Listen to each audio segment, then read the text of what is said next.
طور پہ حضرت عیسیٰ کو خدا کا بیٹا قرار دے. یہ ہے خالص کفر اور خالص شرک.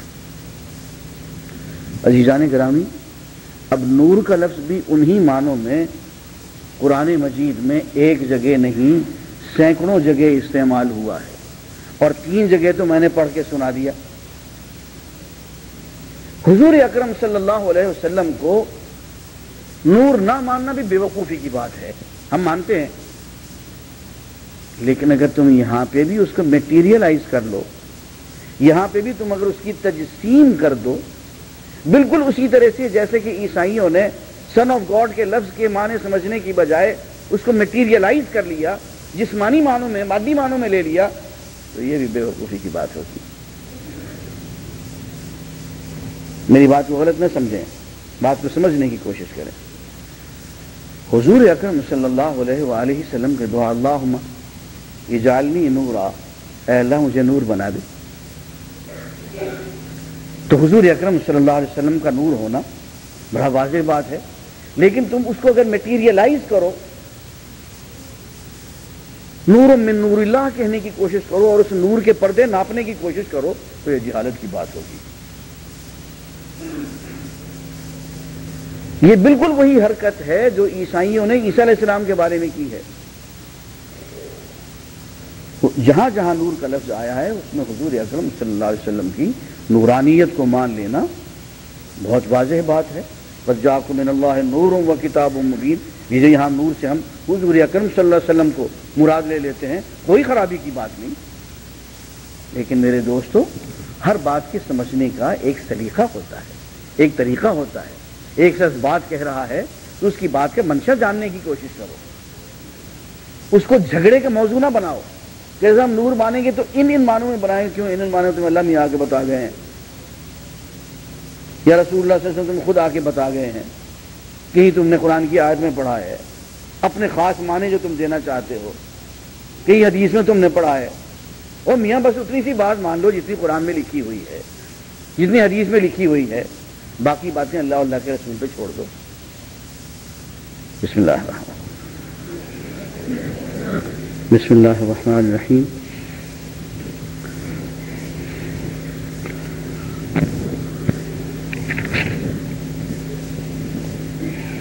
قرآن مجید میں حضور اکرم صلی اللہ علیہ وآلہ وسلم کے لیے اور قرآن مجید کے لیے اکثر و بیشتر ایک جیسے الفاظ استعمال کر دیے گئے ہیں. قرآن مجید اللہ تعالیٰ کی طرف سے نظری ہدایت ہے، تھیوریٹیکل ہدایت ہے، اور حضور اکرم صلی اللہ علیہ وسلم اس کی عملی تفسیر ہیں. قرآن اگر مجلد ہے، کاغذوں میں بند ہے، تو حضور اکرم صلی اللہ علیہ وآلہ وسلم چلتے پھرتے بولتے قرآن ہیں. اس اعتبار سے عام طور پہ وہ سارے الفاظ جو قرآن مجید کے لیے استعمال ہوئے ہیں وہ حضور اکرم صلی اللہ علیہ وسلم کے لیے استعمال ہو جاتے ہیں، لیکن وہ سب سمبولیکل ہیں، ان کی حیثیت روحانی ہے، معنوی ہے، جسمانی اور مادی نہیں ہے. حضور قرآن مجید کے لیے ہدایت کا لفظ ہے، نور کا لفظ ہے، برہان کا لفظ ہے،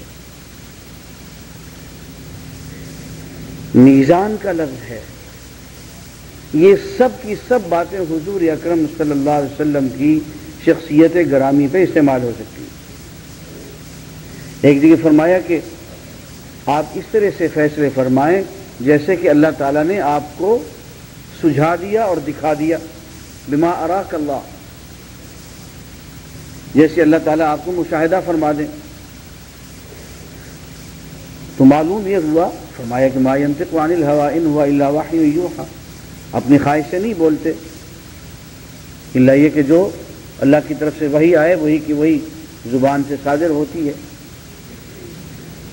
تو یہ سارے الفاظ جو ہیں، حکمت کا لفظ ہے، برہان کا لفظ ہے، نور کا لفظ ہے، میزان کا لفظ ہے، بما اراک اللہ کا لفظ ہے، یہ سارے تزکیہ کا لفظ ہے، یہ سارے الفاظ جو استعمال ہوتے ہیں یہ نظری طور پہ قرآن مجید کے لیے استعمال ہوتے ہیں اور عملی طور پہ حضور اکرم صلی اللہ علیہ وآلہ وسلم کے لیے استعمال ہوتے ہیں، مگر یہ سارے کا سارا جو ہے بیان، یہ اسلوب، یہ سمبولک ہے، بالکل اسی انداز میں جیسے عیسیٰ علیہ السلام کو سن آف گاڈ کہا گیا، یا جیسا کہ حدیث میں بھی آیا الخلق عیال اللہ، ساری کی ساری مخلوق اللہ کا کنبہ ہے۔ اب ساری مخلوق اللہ کا کنبہ ہے تو سب لوگ اللہ کی اولاد ہوئے، لیکن یہ بات کرنے کا طریقہ ہے، یہ سمبولیکل ہے، یہ معنوی طور پہ یہ کہا گیا ہے۔ اگر میں یوں کہہ دوں کہ میں اللہ کا بیٹا ہوں بالکل اسی طرح سے جیسے اپنے والد کا بیٹا ہوں تو یہ کھلا ہوا کفر ہو گیا، جسمانی طور پہ ہم اس کو قرار نہیں دے سکتے۔ یہ الفاظ جو استعمال ہوتے ہیں یہ سمبولیکل ہوتے ہیں، روحانی طور پہ استعمال ہوتے ہیں، معنوی طور پہ استعمال ہوتے ہیں۔ اب عزیزان گرامی، ایک اہم موضوع پہ گفتگو آ رہی ہے قرآن مجید کے اندر۔ ایک طبقہ ہے جنہوں نے کہ یہ کہا کہ اس قرآن مجید کو پڑھ لو اور اس قرآن مجید سے جو کچھ تمہیں سمجھ میں آ جائے وہ سمجھ لو اور اس کے مطابق عمل کر لو۔ اس قرآن مجید کو سمجھنے کے لیے، اس کی صحیح تفسیر کرنے کے لیے حضور اکرم صلی اللہ علیہ وسلم کی سیرت طیبہ کا محتاج ہونا ضروری نہیں ہے، اس کے لیے حدیث کا مطالعہ ضروری نہیں ہے، اور یہ کہ حدیث قابل اعتماد ہوتی ہی کب ہے۔ اس طرح سے انہوں نے انکار سنت کر دیا، انکار حدیث کر دیا، انکار سیرت کر دیا، اور اس دور میں ہمارے ہوتے ہوئے جن لوگوں نے اس فتنے کا سب سے زیادہ سور پھونکا ہے وہ فتنہ طلوع اسلام کہلاتا ہے، غلام احمد پرویز صاحب کا فتنہ۔ ان کا ایک تصور ہے کہ قرآن مجید کا جو لفظ سمجھ میں نہ آئے ڈکشنری کھول لو، لغت سے جیسے پتہ چل جائے وہی مفہوم لے لو۔ اب آیت آ گئی اقیم الصلاۃ، نماز قائم کرو۔ اب الصلاۃ ایک تو وہ ہے جو بیچارے آپ لوگ پڑھتے ہیں، دن میں 5 مرتبہ پڑھ لیتے ہیں۔ اب یہ دن میں 5 مرتبہ جو پڑھتے ہیں یہ تو قرآن میں لکھا ہوا نہیں، اور یہ نماز جو آپ پڑھتے ہیں، یہ تراویح جو آپ پڑھتے ہیں، یہ فجر ظہر عصر مغرب عشاء جو آپ پڑھتے ہیں، اس انداز میں لکھا ہوا تو قرآن مجید میں نہیں ہے۔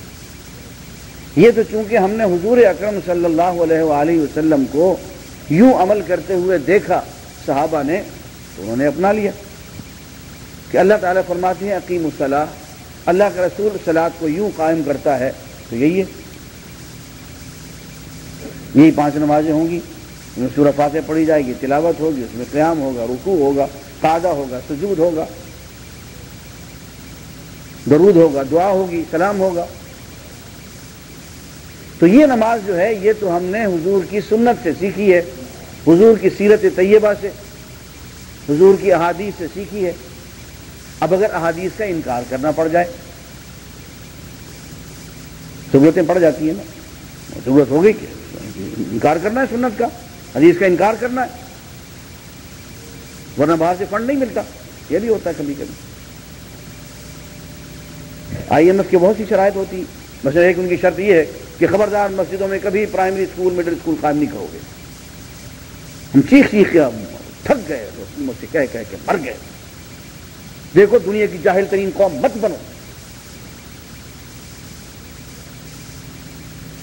جب سکھوں سے ایسٹ انڈیا کمپنی نے پنجاب چھڑوایا اور اپنے قبضے میں لیا، اور پہلا ڈائریکٹر آف ایجوکیشن آیا 1849 میں، اس نے یہ رپورٹ دی کہ اس پنجاب کے اندر 28,000 اسکول ہیں اور ساری مسجدوں میں، اور 84% خواندگی ہے، لٹریسی ریٹ۔ اور اس کا ذریعہ مساجد ہیں. تو ہمیں یہ بات سمجھ جانی چاہیے کہ ہماری تعلیم کا اصل ذریعہ اور اصل مقام جو ہے وہ مسجد ہے. میں اپنی بیٹی کو سوائے مسجد کے کہیں اور بھیجنے کو تیار نہیں ہوں. مسجد میں بھیجوں گا. یہ میرا گھر ہے, یہ ساتھ مسجد ہے, میری نظر ہے مسجد کے اوپر بھی, گھر کے ماحول کے اوپر بھی, محلہ داری بھی ہے. میں اپنی بچی کو بھی بھیج سکتا ہوں, اپنے بیٹے کو بھی بھیج سکتا ہوں, ساری اولاد کو بھیجوں گا. تعلیم بھی مفت ہوگی. مولوی صاحب ہیں, میرے دوست ہیں, میں ان کو جانتا ہوں, ان کے کیا کردار ہے. ساتھ اور 5-10 ٹیچرز ہیں, ان کو بھی میں جانتا ہوں. لوکل تعلیم ہے. یوں گلی گلی میں مسجد, اور گلی گلی میں وہی مسجد جو ہے وہی اسکول بھی ہے. چھوٹی مسجد ہے تو پرائمری اسکول ہے, بڑی مسجد ہے تو مڈل اسکول ہے, بہت بڑی مسجد ہے تو یونیورسٹی ہے. میں نے تیار کیا حکیم سعید صاحب کو. اب آپ کو راز کی بات سناتے ہیں. حکیم سعید صاحب کو میں نے تیار کیا, وہ جب گورنر تھے, میرے دوست ہیں. میں کراچی گیا, مجھے ملنے تشریف لائے. میں نے ان سے کہا جناب دیکھیں آپ کو اللہ نے موقع دیا ہے تو ایک کام یہ کر دیں کہ جب تک آپ گورنر ہیں سندھ کی ساری مسجدوں کو آپ اسکول بنا دیں. اس لیے کہ جو بچہ پڑھ کے نکلے گا وہ بے شک انگریزی پڑھے, وہ اردو پڑھے, وہ حساب پڑھے, وہ ریاضی تاریخ پڑھے, جغرافیہ پڑھے, وہ مسجد سے قرآن پڑھے بغیر نہیں نکلے گا. وہ عربی پڑھے بغیر نہیں نکلے گا. اس لیے اس قوم کو مسلمان بنا دو, اور اس قوم کو جو جاہل ہے اس کو پڑھی لکھی قوم بنا دو. بالکل تیار ہو گئے. محنت کی انہوں نے 3-4 مہینے, پورا حساب کتاب بنا کے ورکنگ پیپر بنایا, اس کی سارا وہ فیزیبلٹی رپورٹ بنا دی, یہ کر دیا وہ کر دیا. اس کے بعد فاران کلب میں میری تقریر تھی, وہ اس کی میں چیف گیسٹ تھا, وہ صدر تھے. میں نے تقریر کی تو انہوں نے تقریر میں یہ کہا کہ ڈاکٹر صاحب کے کہنے پہ میں نے یہ دیکھو یہ سارا کچھ کیا ہے اور مجھے مرکزی حکومت نے نہیں کرنے دیا. اس وقت مرکزی حکومت وہ تھی جو اوپر سے آئی ہوئی تھی.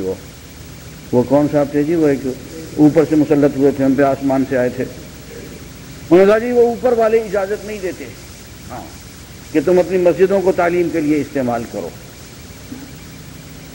وہ اوپر والے باہر پرائمری اسکول بنانے کے لیے فنڈ تو دے سکتے ہیں, لیکن اگر مسجد میں تم اسکول بناؤ تو اس کی وہ اجازت دینے کو تیار نہیں. یہ میں اس لیے عرض کر رہا ہوں کہ عزیزان گرامی, ہماری بعض ایسی مجبوریاں ہیں کہ ہم آگے کو بڑھ نہیں سکتے. اب میں آتا ہوں آپ کی طرف کہ ہمارے بعض فتنے اس لیے اٹھتے ہیں کہ ان فتنوں کے لیے خصوصی فنڈ باہر سے آیا کرتے ہیں. تو یہ ایک فتنہ تھا. اس فتنے کا نام انکار سنت بھی ہے, انکار حدیث بھی ہے, اور اس فتنے کا نام پرویزیت بھی ہے. اور اس کی سب سے بڑی ایک خصوصیت یہ ہے کہ انہوں نے پوری امت پہ نماز معاف کر دی, چھٹی کر دی, کہ نماز کی ضرورت نہیں ہے. بلکہ الصلاح سے مراد وہ کہتے ہیں نظام ربوبیت قائم کرنا ہے.